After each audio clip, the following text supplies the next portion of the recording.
All right, something else we like as well are those blue skies behind you, Hannah. We certainly do, Latrice. We've got plenty of blue skies, and honestly, they're going to be sticking around for a while. Here is a quick check of your weather headlines. So it's going to continue to heat on up heading into this week. Temperatures, I believe, our official high yesterday was 88 degrees. So temperatures are already trying to get closer to the 90s.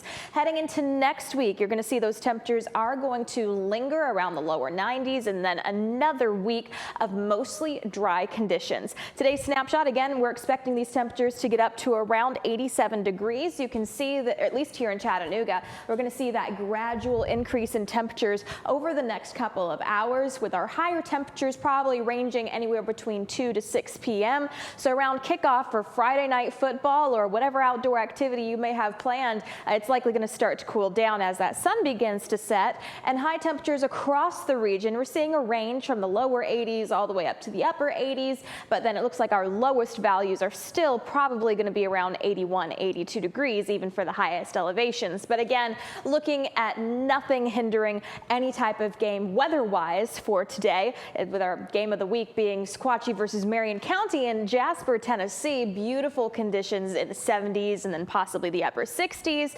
Fall is just 10 days away. Now, the big question is, will it feel like fall in time for the first day of fall? And unfortunately, it's not looking that way. Temperatures heading into the next 6 to 10 days out, so that's about a week from now, and fall is 10 days out.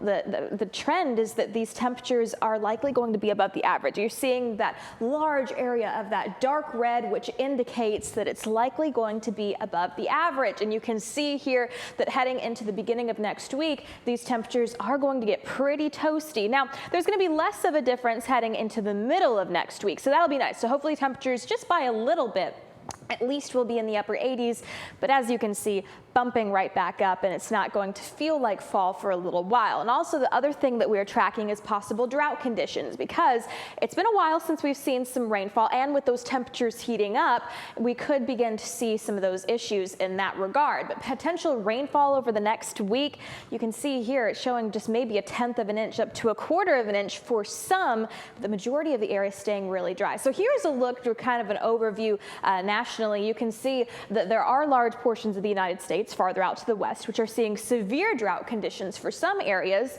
but for most of our region here in our viewing area, it is we're avoiding those drought conditions, fortunately, right now. We're not even seeing that yellow area, which could indicate the possibility of just some drier conditions. So that's good. We have had a huge amount of rain through August, and then it has been relatively wet. So hopefully we'll continue to see some great conditions there. And also, if you are headed over to Neyland Stadium tomorrow afternoon, again, conditions looking great. Might just want to bring, if you can, water, a hat, sunscreen, because again, it's going to be hot, and it's likely even going to be a little bit muggy as the temperatures continue to increase if you are heading over to the game. But heading into tomorrow, again, for our area locally here in Chattanooga, going to continue to see that slight increase in temperatures as they keep on creeping up.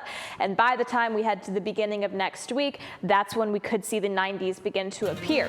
So temperatures just continuing to get hotter and hotter, above average temperatures for what we'd normally expect for this time of year. The fake fall was exactly what it was. And there was a little bit of hope for a while that maybe we just have an early fall condition type of setting, but no, we're going to start the first day of fall pretty warm and likely very dry.